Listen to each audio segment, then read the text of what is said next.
Welcome to Cozy Crime Library. I'm Alistair Gray. Pull up a blanket, pour something warm, and let the snow fall outside your window. Tonight, we're stepping into 1927, a manor cut off by blizzard, and a murder that should be impossible. Tell me in the comments where you're listening from. Fireside in Glasgow? A train in Toronto? Now, dim the lights. Chapter 1 begins. Chapter 1. Introduction and Setup. It was the 23rd of December, 1927, and London lay under a thin, reluctant dusting of snow that melted the moment it touched the pavements of Whitehaven mansions. Hercule Poirot stood at his window, hands clasped behind his back, watching the flakes dissolve like guilty secrets. His moustaches, those magnificent symmetrical works of art, twitched with the feignable irritation of a man who preferred order to the chaos of English weather. On the mantel, the clock ticked with the precision of a Swiss watchmaker. 9:17 a.m. A knock. George, his valet, entered with the silver tray. Upon it lay a single telegram, cream envelope, feminine handwriting, the faintest trace of L'Heure Bleue perfume. Poirot slit it open with the ivory letter opener he reserved for correspondence of particular interest.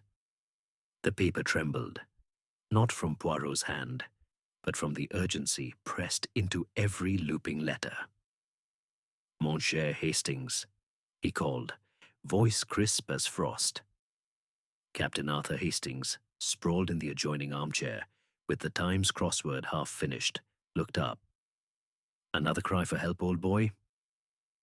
By 10:03, they were in a taxicab, rattling toward Paddington.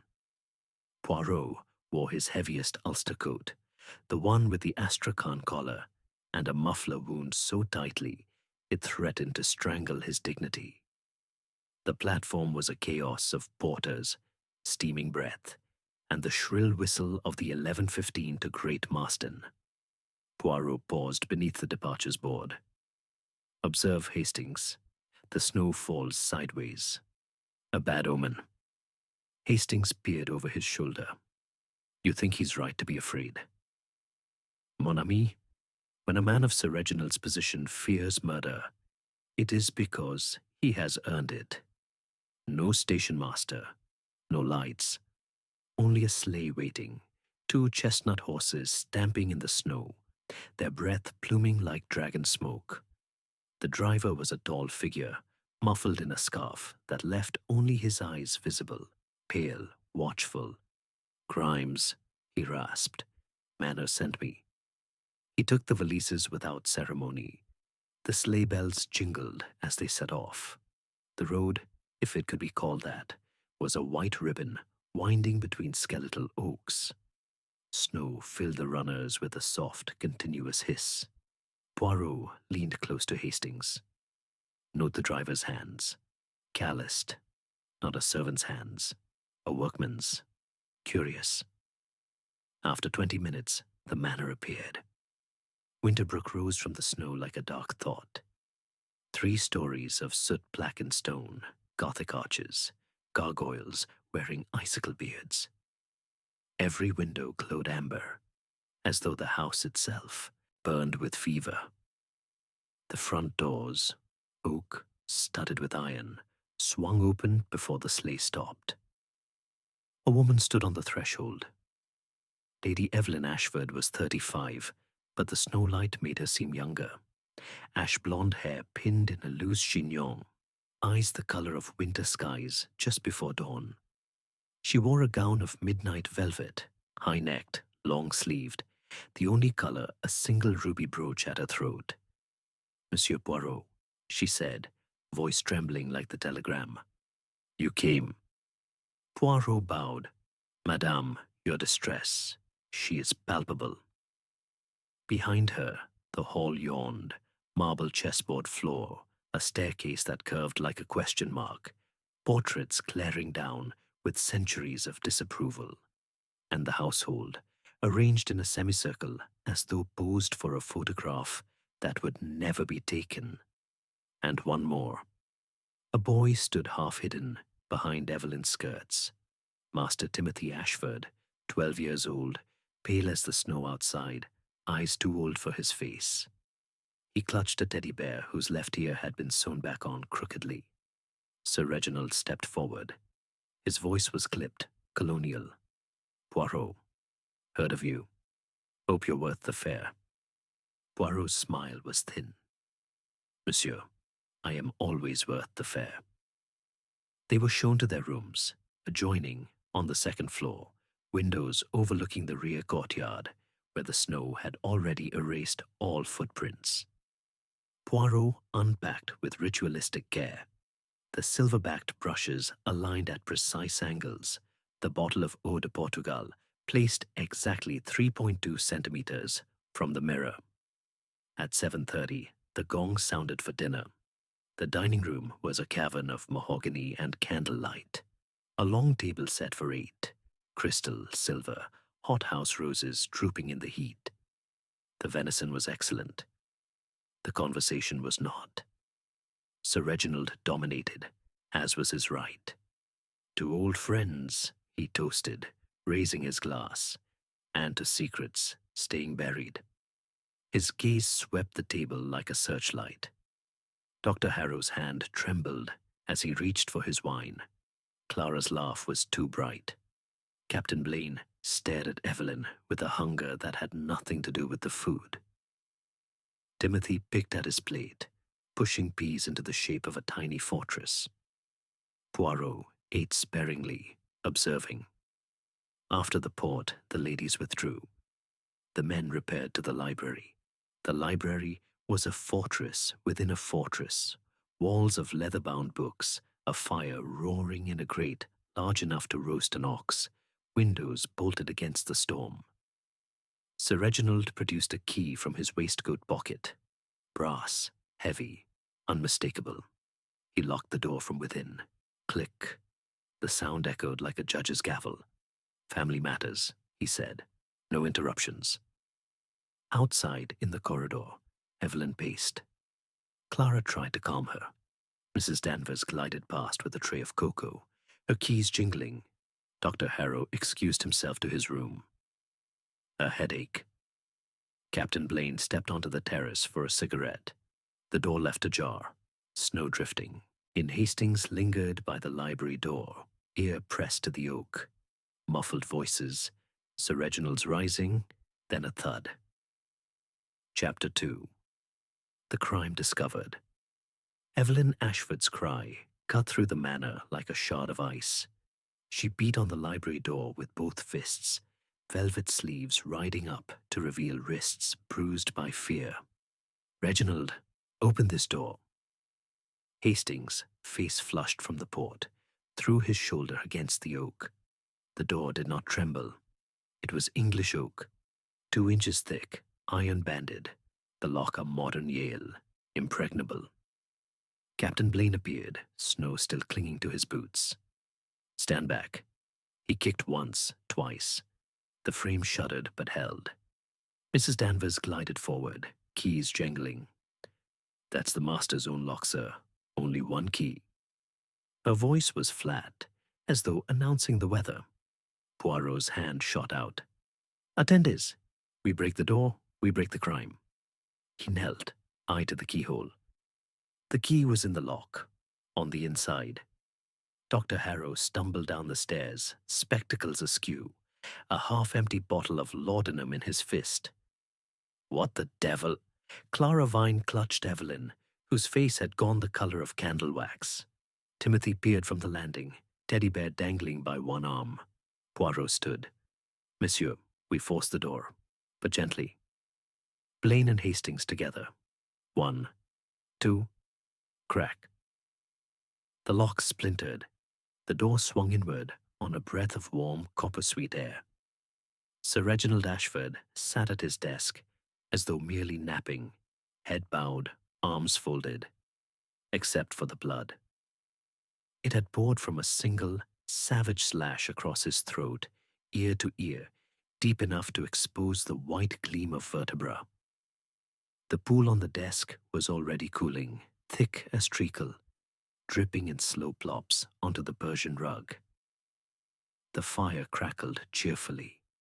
The windows were bolted from within, latches painted shut decades ago. The chimney was a narrow throat, sooted black, far too tight for a man. And the key, the only key, lay in Sir Reginald's waistcoat pocket, sticky with gore. Poirot stepped inside, shoes squelching. Précisément, a locked room. But the room... She is lying. Hastings gagged. Good God, Poirot, he's been butchered. Poirot ignored him. He knelt by the body, gloved fingers hovering. The wound? One clean stroke, right-handed, the blade drawn from left to right with surgical force. The carotid was severed. Death in under a minute. Rigor had not yet begun. Time of death between 10:55 and 11:05 p.m. While the door was locked from within. He turned to the household, clustered in the doorway like mourners at a grave. Maintenant, the alibis. Vite, Lady Evelyn. I was in the drawing room with Clara, reading Jane Eyre. She'll confirm. Clara nodded, lips bloodless. Dr. Harrow. My room. Mixing a draught. The bottle's half empty. Laudanum for Sir Reginald's nerves. Captain Blaine. Terrace. Needed air. Snow's a foot deep. My footprints are there. Poirot's eyes flicked to the boots, snow melting into the rug. But only one set of prints visible outside the French window. Outgoing, none returning. Mrs. Danvers. Locking the silver pantry. My keys were with me. All of them. She held up the ring. The library key was missing. Timothy. In bed. Nanny Tuck read me Treasure Island. I fell asleep. The nanny, summoned, swore the boy never left his room. Poirot crouched by the French window. The snow on the sill was undisturbed. No handprint, no smudge. Yet Blaine's boots were soaked. He moved to the fireplace. A single drop of wax, beeswax, not candle, had hardened on the hearthstone, and beneath the log basket, a child's marble, swirling blue and gold. Hastings whispered, Poirot. The door was locked from inside, key in his pocket. Windows bolted, no chimney. How the devil? Poirot's eyes gleamed. Exactement, Hastings. The how is the lie, and the lie, she will lead us to the murderer. What do you make of the red hair, or the missing footprints? Chapter 3 begins the hunt. Until then, keep your door locked. This is Alistair Gray from Cozy Crime Library. Good night, for now. Chapter 3. Investigation begins. Dawn crept over Winterbrook Manor like a guilty thing, grey light filtering through frost-laced windows, turning the snowdrifts the color of old bone. The household gathered in the morning room, bleary-eyed, wrapped in dressing gowns and suspicion. Poirot stood before the Adam fireplace, hands clasped behind his back, green eyes bright as winter stars. Mesdames et messieurs, we begin. But first, the facts. Hastings, nursing black coffee, muttered, Impossible. Poirot's moustache twitched. Impossible is merely unexplained. He began with the body, still at the desk, guarded overnight by Grimes the driver, who stood now like a statue in the corner. Poirot examined the wound again. The angle, downward.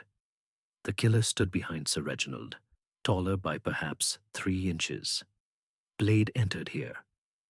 He touched the air above the corpse's shoulder and drew across. One motion, no hesitation. Dr. Harrow swallowed. A surgeon's cut. Poirot's gaze pinned him, or a soldier's. Next, the desk, the torn scrap. The rubies are not, was the corner of a letter. Poirot held it to the light. Watermark. Ashford Crest, 1924.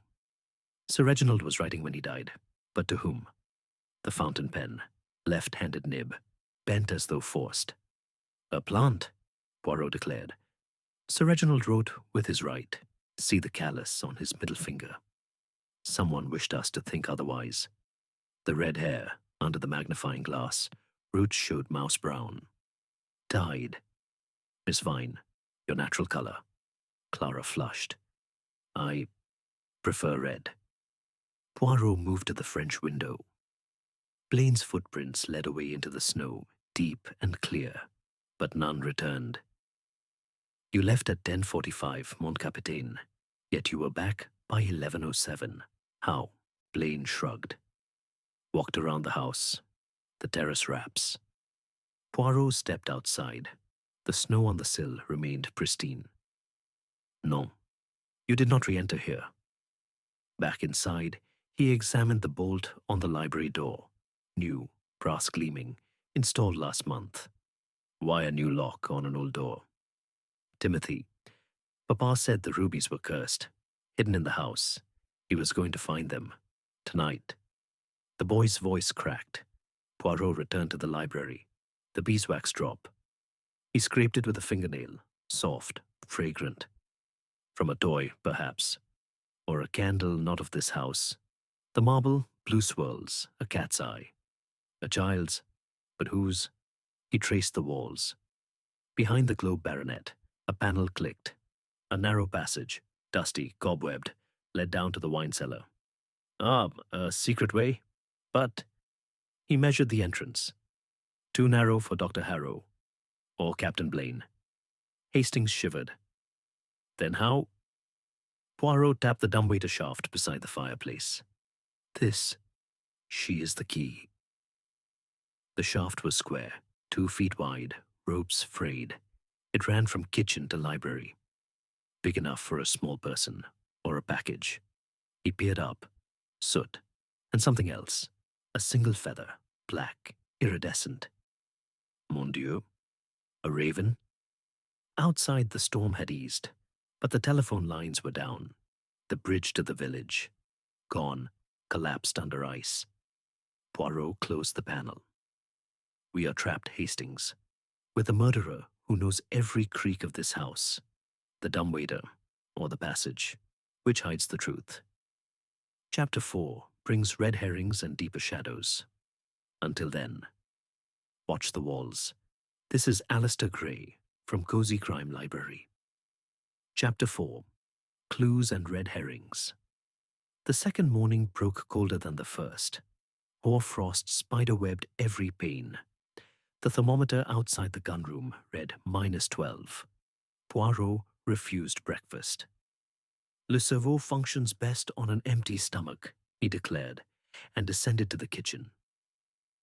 The dumbwaiter shaft was his cathedral.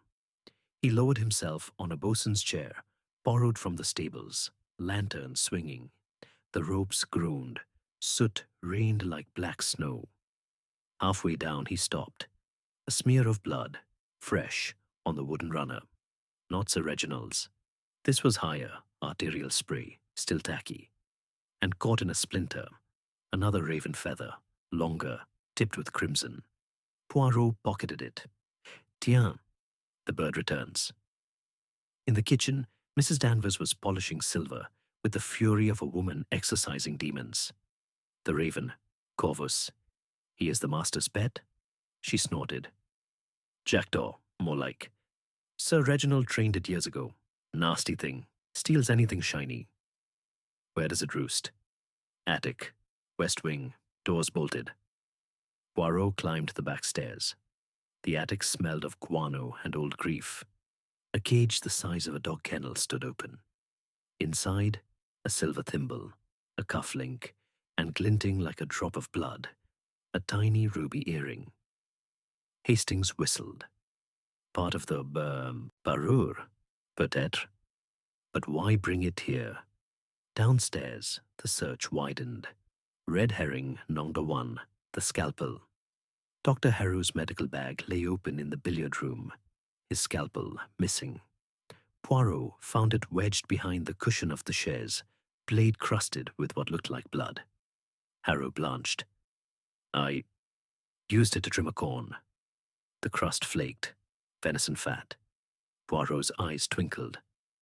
Mon docteur, your corns bleed gravy. Red herring, Spratu. The footprints, Captain Blaine's terrace prints, ended at the ornamental fountain, frozen solid. But beneath the ice, Poirot chipped free a second set, smaller, lid nickeled over, leading toward the library window. Blaine's face hardened. I walked twice, forgot my lighter. The sill snow remained untouched. Red herring, Swetha 3, the glove. In Clara's room, a left-handed kid glove, monogram R.A. She laughed, brittle. Borrowed from Sir Reginald's drawer, he had dozens. The leather was new, the stitching machine perfect. Sir Reginald's gloves were all hand-stitched, 20 years old. Poirot gathered the household in the long gallery, portraits glaring down like jurors. Gasps. Evelyn whispered, but we heard him lock it at 10:50. Exactament. Someone unlocked it later, entered, killed, relocked from outside, using the key inside. He demonstrated with a length of silk thread and a bent hairpin. The key slid out. The door locked. The thread pulled free through the gap beneath. But the gap is sealed with draft excluder, Mrs. Danvers protested. Poirot smiled. Was sealed. Someone peeled it away and replaced it poorly. Hastings scratched his head. Then anyone could have. No, the thread must be weighted. And the key turned gently, a child's touch, or a bird's beak. The raven. That afternoon, the telephone lines crackled back to life, briefly. Poirot rang Scotland Yard. Allo job? Send sledges. We have a raven to catch. But the storm returned with vengeance. The bridge was gone, the roads impassable. At dusk, Poirot stood in the library, staring at the bloodstain, now the color of rust. The killer is clever, Hastings, but cleverness. She leaves fingerprints on the soul. The bird, the bear, the backward clock. Which is the lie? Chapter 5 brings midnight terror. Until then, listen for wings. Chapter 5. Complications and twists. The house slept uneasily. Poirot did not. He sat in the library wing chair, lantern low, the raven's feather twirling between gloved fingers. The bloodstain on the rug had darkened to a map of accusation. Timothy. Poirot was first up the stairs, Hastings stumbling behind. The nursery door stood ajar, bed empty, sheets twisted like ropes. Teddy bear gone. A scrap of paper pinned to the pillow with a hatpin. The rubies or the boy? Cellar. Come alone. Evelyn flew past them, hair loose, face chalk. My son. Poirot seized her wrist. Madame, alone means alone.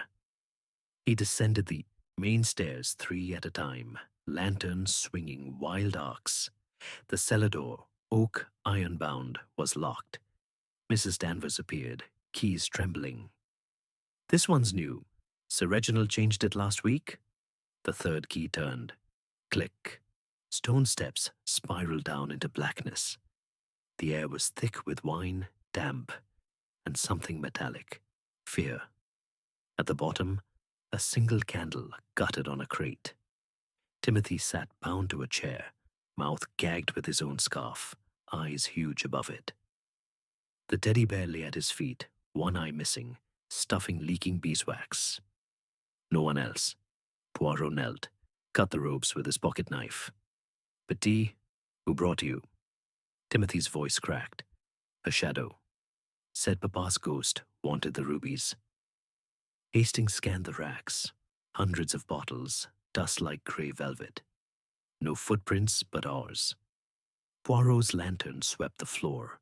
A single raven feather, fresh, stuck to a bottle of wine.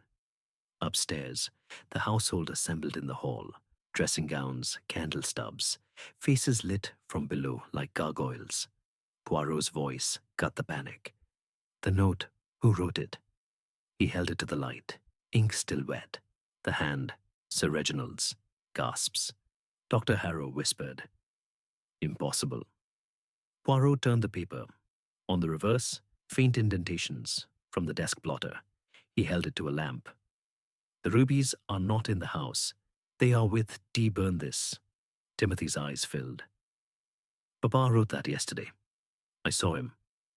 Poirot's mind raced. The murder letter, torn. The clock, forced. E-note, forged. Mon Dieu. The killer used Sir Reginald's hand. After death, he demonstrated. Grasped Hastings' limp hand, pressed the pen into it, scrawled on a scrap. The script wobbled but matched. Evelyn swayed. Clara caught her. Poirot faced them. The murder was at 10:35, before the locking. The door was unlocked at 10:50. The body posed. The clock advanced. The door relocked from outside, using the raven. He produced the bird from the attic cage, hooded, tame, a silver thimble on a string round its neck. Trained to fetch keys, drop them through the transom, fly back for reward. The transom above the library door, high, narrow, open 6 inches for ventilation. Snow had drifted in, but the gap was clear. Hastings gaped. The bird locked the door. Oui, key on a ribbon. Raven drops it through, pulls the ribbon, turns the key with beak. Trained for shiny objects.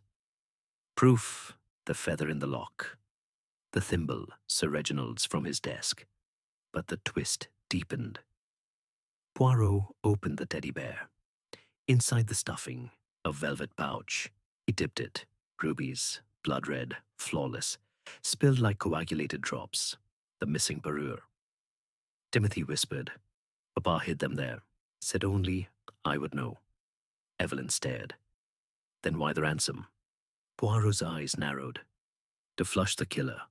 Someone searched this room. Found nothing. Needed the boy to reveal the hiding place. Dr. Harrow's spectacles slipped. I was in charge of the will. Sir Reginald cut me out. Said I was his son, illegitimate. The rubies were my mother's dowry. Silence. Clara stepped forward, voice steady. And I was his mistress. He promised me the gems, then laughed. Captain Blaine cracked his knuckles. He had my desertion papers. Said he'd ruin Evelyn if I didn't leave. Poirot raised a hand. Enough. The raven can lock a door, but cannot slash a throat. The killer needed 2. 1 to kill, 1 to command the bird. He turned to Timothy. Petite, who taught the raven the key trick. The boy looked at Mrs. Danvers. Nanny did, for Papa's birthday surprise. Mrs. Danvers went rigid. I trained her to fetch the library key. For fun. Poirot's smile was winter. Madame, you gave the killer the perfect tool. The storm roared back. A window shattered upstairs. The raven escaped, swooped through the hall, wings beating panic. Lights flickered. Darkness swallowed them. When the candles relit, the rubies were gone. Who has the gems now? Chapter 6 gathers them all. Until then, guard your secrets. Chapter 6. The Revelation. Poirot stood at the head of the long table, the broken lock behind him, like a hanged man. The household sat in a semicircle. Evelyn, Clara, Harrow, Blaine, Mrs. Danvers, Timothy clutching the empty teddy bear. Snowlight filtered through the windows, turning every face the color of ash. Poirot placed the raven on the desk. It cocked its head, black eye gleaming, a ruby earring still dangling from its beak. Mesdames et messieurs, the play is over. The curtain falls. He began with the impossible. The door was locked at 10:50 by Sir Reginald himself. We heard the click.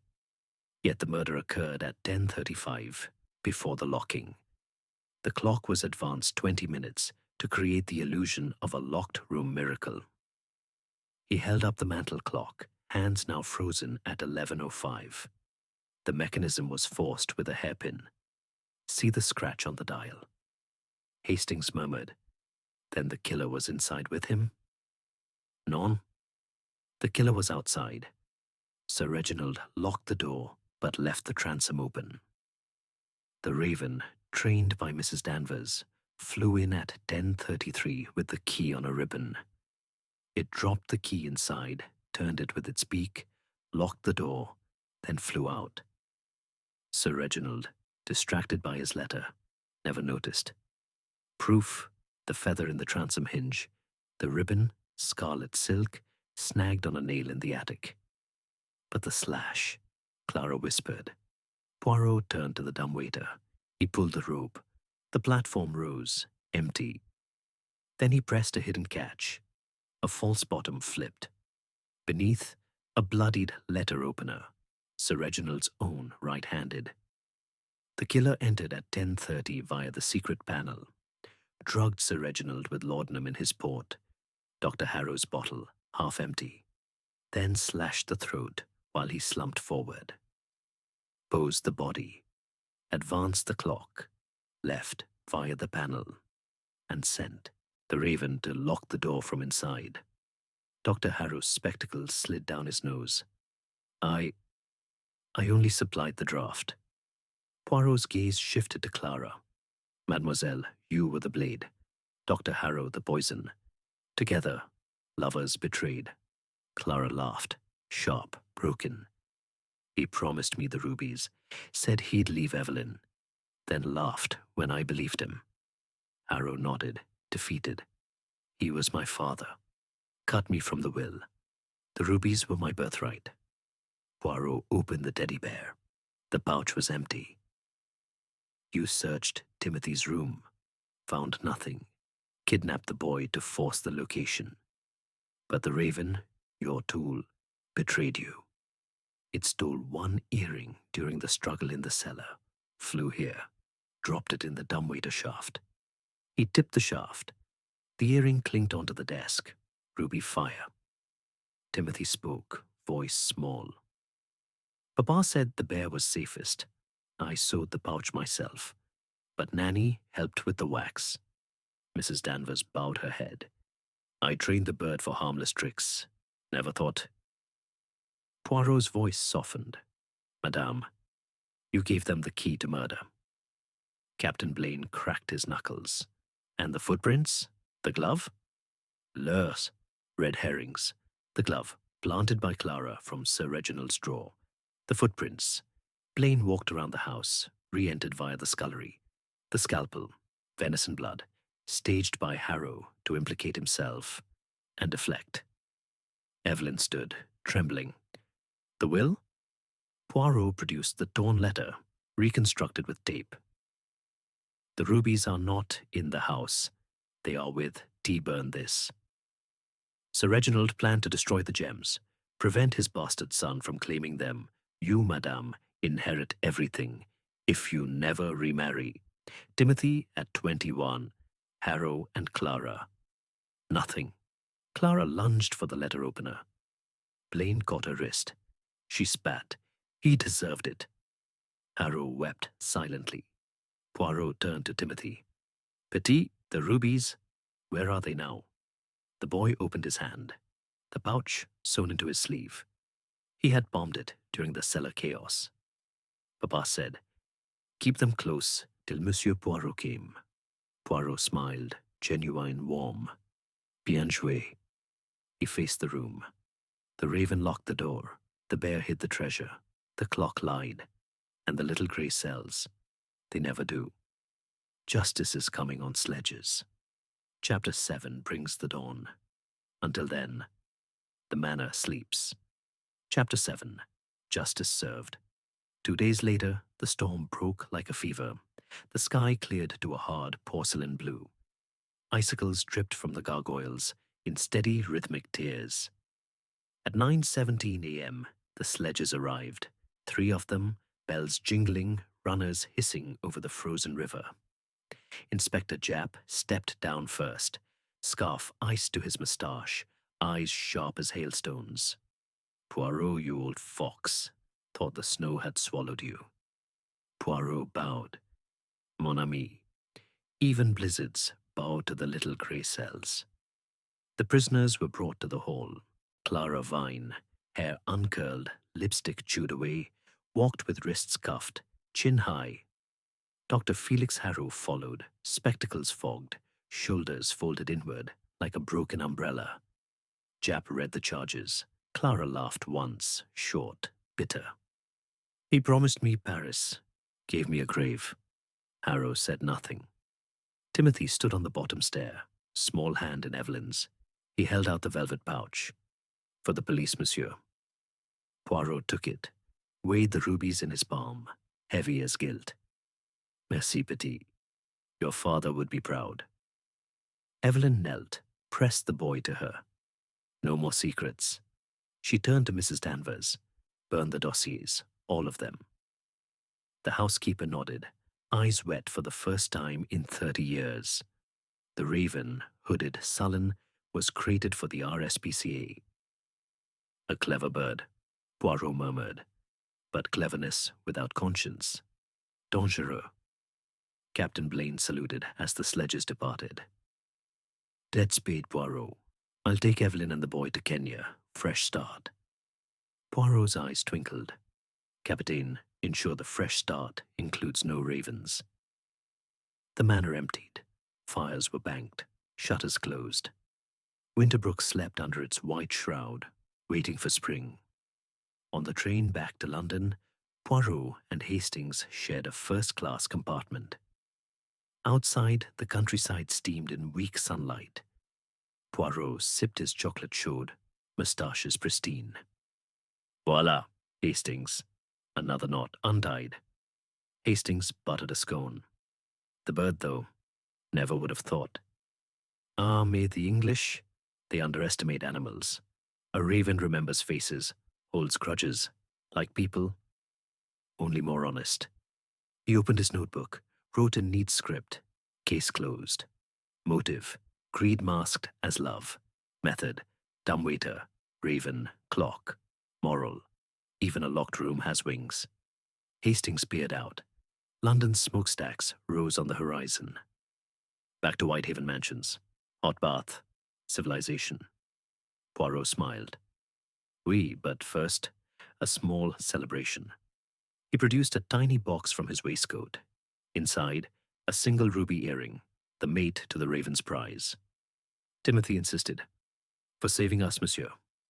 A souvenir. Hastings chuckled. Going to wear it? Poirot's horror was theatrical. Jamais. It shall go beside the order of St. Stanislas, and the emerald tie-pin from the Maharaja. The train whistle sounded, long, mournful, final. And so, dear listener, the Winter Manor crime melts with the snow. Poirot returns to his symmetrical world. The rubies return to the vault, glint in darkness. And somewhere, a raven dreams of shiny things. If you solved it with us, bravo.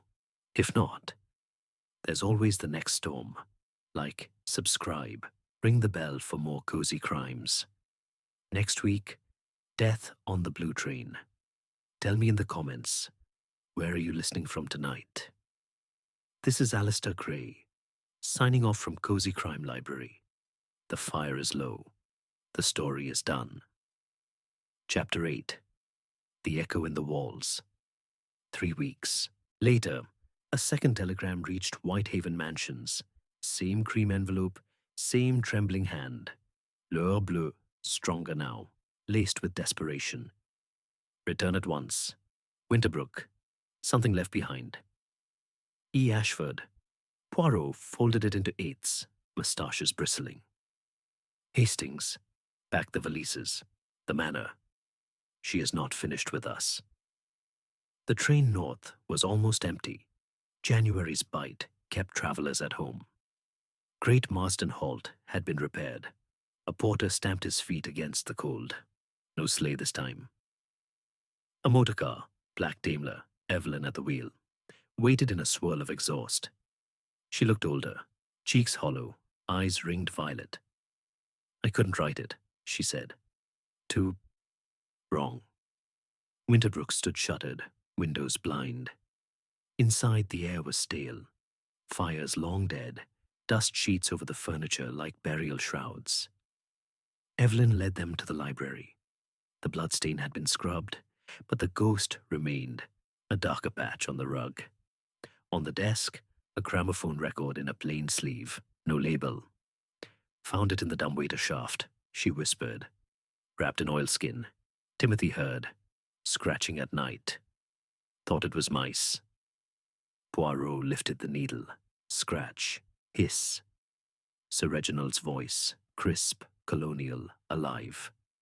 If you are hearing this, I am dead. The rubies were a blind. The real treasure is in the east chimney, third brick from the hearth, left side. A scream, Evelyn's, recorded, cut across the words. Then nothing. The record spun silent. Hastings swallowed. He knew. Poirot was already at the fireplace. He counted bricks, pressed. The third bobbed loose. Inside, a tin box, rusted, locked. Evelyn produced a key from her pocket. The library key, thought lost. Timothy found it in the teddy bear's other ear, sewn inside the lining. The lock clicked. But beneath the papers, a second pouch, smaller. He opened it. A single diamond, pigeon's blood, flawless, the size of a hazelnut. Hastings whistled. The real Ashford diamond, lost since the war. Evelyn stared. Reginald said the rubies were all that remained. He lied, even in death. Poirot turned the photograph. On the back, in Sir Reginald's hand. For tea when he is 21. The rest was smoke. He faced Evelyn. Madame, your husband staged his own legend. The rubies, genuine but insured, for triple their worth. The diamond, hidden to protect the boy from his half-brother's claim. The recording, a failsafe. She sank into a chair. Then Clara and Harrow killed him for nothing. No, for pride, for betrayal. The diamond would have disinherited Harrow legally. Sir Reginald planned to reveal it on Timothy's birthday, next month. Poirot pocketed the stone. It belongs to the boy. And the letters? Burn them. Some secrets die better than men. That night, they built a fire in the grate, small, defiant. The letters curled, blackened, became ash. Timothy watched from the doorway. Teddy, bear restored, both ears symmetrical now. Will the house always be sad? Poirot knelt. Petit, houses are like people. They remember pain. But they also remember laughter. Fill it with new voices. Evelyn smiled, first genuine light in weeks. Kenya then, with Rupert. A school for Timothy, oranges, sunlight, no more ravens. At dawn, the Daimler carried them away. Poirot stood on the steps, watching the car disappear into white fields. Hastings shivered. Think they'll be happy. Poirot's breath plumed. Mon ami, happiness is not a place. It is the absence of hunting. He slipped the diamond into Hastings' palm. Post this to Inspector Japp, anonymously, with a note from a friend of the manor. The train south was warm, crowded with skiers. Poirot ordered tisane. Hastings read the paper. Ashford rubies recovered. Air safe. Poirot closed his eyes. And so the Winter Manor releases its last secret. The diamond sleeps in Scotland Yard. The boy grows towards sunlight, and Poirot returns to order. If you stayed for the echo, thank you. Like, subscribe, ring the bell. Next week, a new manor, a new crime. Where are you listening from tonight? This is Alistair Gray, signing off from Cozy Crime Library. The fire is out. The story is truly done. Chapter 9. The Letter from Mombasa. 6 months passed like pages in a well-thumbed book. London bloomed into a reluctant spring, crocuses pushing through soot, the Thames smelling faintly of hope. On a morning in May, Poirot sat at his breakfast table. Le Monde folded to the crossword, a single letter beside his café au lait. The envelope was thick, cream, stamped Mombasa. Inside, 3 sheets in Timothy's round schoolboy hand, and a smaller note in Evelyn's elegant slant. Poirot adjusted his pince-nez. Hastings, listen to this. Dear Monsieur Poirot, Kenya is everything Papa promised, and nothing like England. The sun rises red over the plains, and the air smells of dust and lions. Captain Blaine, Uncle Rupert now, teaches me to ride. I fell off twice, but the third time I stayed on. Mama says that is how life works. The diamond money bought a coffee farm. We call it Winterbrook, after the old house, but warm. No ravens here, only hornbills that laugh like Nanny Danvers on her good days. I kept one ruby. Mama let me. It is in a leather pouch round my neck. When I grow up, I will have it made into a ring for my wife. If I ever find one brave enough to marry a boy who once hid treasure in a teddy bear. Thank you for saving us. I practice your French every morning. Les petits gris cellules ne dorment jamais. Mama says I sound like a Belgian parrot. Your friend, Timothy Ashford P.S. Uncle Rupert sends a photograph. The snapshot showed a veranda baked gold by sunlight. Timothy, taller, sunburned, grinning gap-toothed, astride a zebra. Evelyn beside him, hair loose, laughing in a linen dress. Blaine in the background, pipe clenched, saluting the camera. Poirot's eyes misted. Voila, the boy thrives. Evelyn's note was shorter, ink slightly smudged, perhaps by sea spray. Monsieur, the past is buried with the snow. We burn no more letters. Only coffee beans now. If you ever tire of London fog, our door is open. Bring Hastings.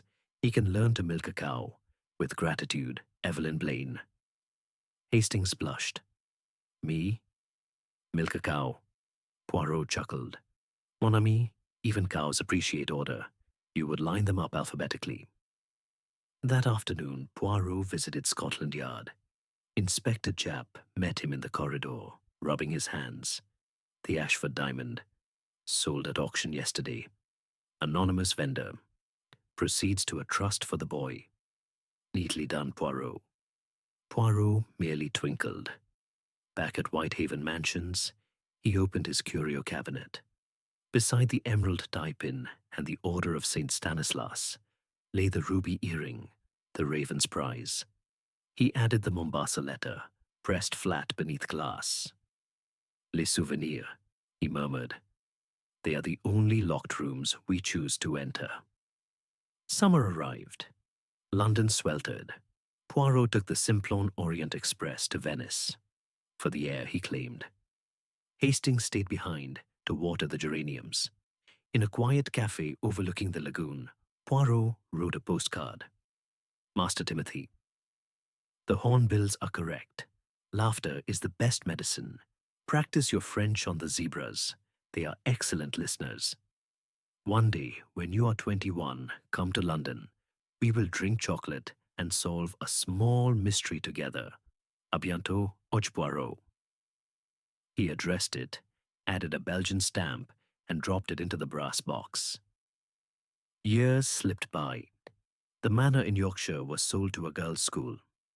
Rumour said the library clock still ran 20 minutes fast. The Raven lived out its days in a Sussex aviary, stealing thimbles from visitors. In 1935, a tall young man in a Cambridge blazer arrived at Whitehaven Mansions. Sun-bleached hair, a ruby signet ring glinting on his finger.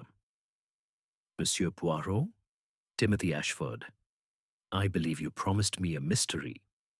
Poirot's moustaches curled with delight. Entrez, mon jeune ami. The little grey cells are never retired.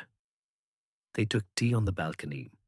London shimmered below like a solved puzzle. Timothy smiled.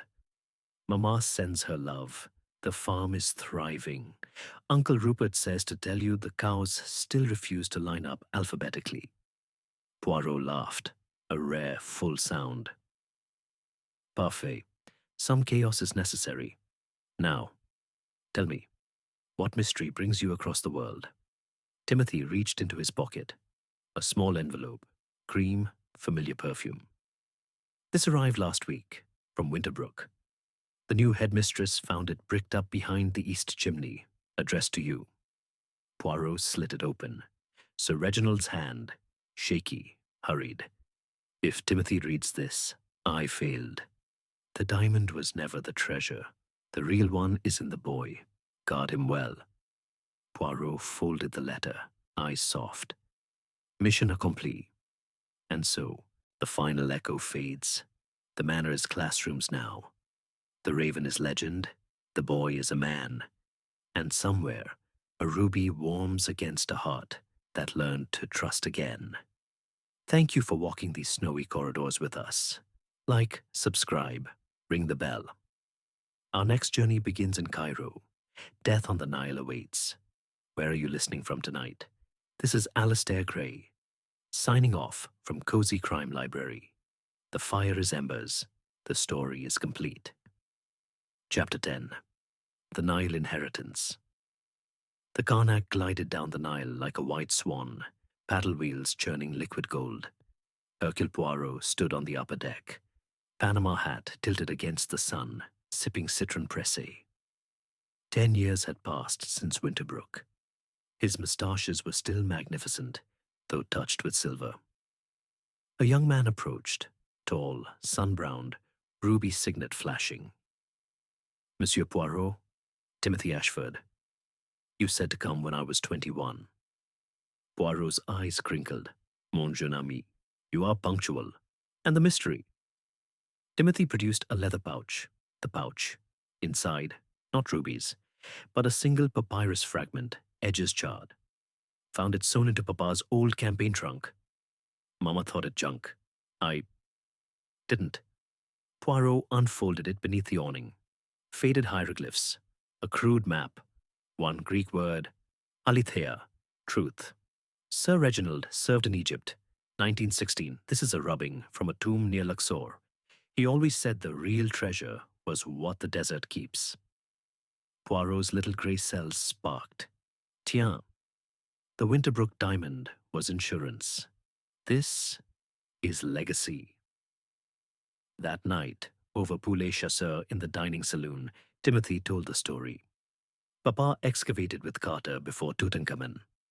Found a sealed chamber, empty, except for a false wall. Behind it, a cedar box. Inside, a statuette of Ma'at, goddess of truth, solid gold, eyes inlaid with lapis. The locals called it cursed. Papa took it, smuggled it home in the ruby parure case, hid it when the war came, died before he could retrieve it. Poirot sipped his wine. And the map? Leads to the tomb, but the entrance collapsed. I have the concession, bought with coffee profits. Need the best mind in Europe to open it, safely. The Karnak docked at Luxor at dawn. Heat shimmered off the sandstone. They hired camels, Poirot in a solar topi, Hastings visiting from Argentina, crumbling about sand in his boots, the Valley of the Nobles. A cliff face scarred by wind, Timothy's workers had cleared rubble. A crack, man-sized, yawned where the map indicated. Poirot examined the seal. Cartouche of a forgotten priest, Senenmut, keeper of secrets. Attention, one wrong stone. The roof falls. He traced the hieroglyphs with a gloved finger. A pattern, feather, reed, water, eye. Ma'at's symbols. The mechanism is a balance. Too much weight. Catastrophe. He directed the workers to remove stones exactly equal to the statuette's weight, measured on a grocer's scale borrowed from the dig house. The final block slid free. A chamber breathed cool air scented with myrrh. In the center, a pedestal. On it, the cedar box, intact. Timothy's hand shook as he opened it. Markat, 6 inches high, gold glowing like captured sunrise, her wings outstretched, scales perfect. Beneath, a papyrus scroll. Poirot unrolled it. Senenmit's confession, translated later in Cairo. I hid the goddess, so no king could weigh hearts falsely. Let the finder be judged by truth alone. Timothy lifted the statuette. The scales tipped, a grind of stone. The pedestal sank. From beneath, a second compartment. A linen-wrapped bundle. Inside, a child's sandal, tiny, leather cracked. And a lock of dark hair tied with blue faience beads. Poirot's voice was soft. Senenmut's daughter died in the collapse. He sealed her with the goddess, so she would never be alone. Timothy's eyes filled. Papa never knew. They reburied the child with prayers. The statuette went to the Cairo Museum, donated anonymously. The concession money funded a school for diggers' children. On the return steamer, Poirot and Timothy stood at the rail. The Nile slid past, eternal. "You kept your promise," Timothy said. "Solved the last Winterbrook mystery." Poirot twirled his moustache. "No, you did. The little grey cells merely pointed." He produced the ruby signet. "Wear it always, not for wealth. For the boy who hid treasure in a bear and found it in himself." Timothy slipped it on. Years later, a plaque appeared in the Luxor schoolyard. "For truth, for childhood, for Ma'at. In memory of Sir Reginald Ashford and the man who taught me order, H.P." Poirot never saw it. He was in Istanbul, investigating a murder on the Orient Express. But in his curio cabinet, beside the ruby earring and the Mombasa letter, a new edition gleamed. A tiny lapis bead, blue as a Kenyan sky. And so the final page turns. From snow to sand, from locked room to open tomb, the Winter Manor crime becomes legend. The goddess weighs hearts truly. The boy becomes the guardian. And Poirot. Poirot closes the book with a satisfied sigh. "Thank you for 10 chapters of Frost and Fire. Like, subscribe, ring the bell."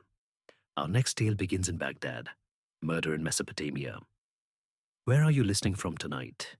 This is Alistair Gray, signing off from Cozy Crime Library. The stars are out. The story is eternal.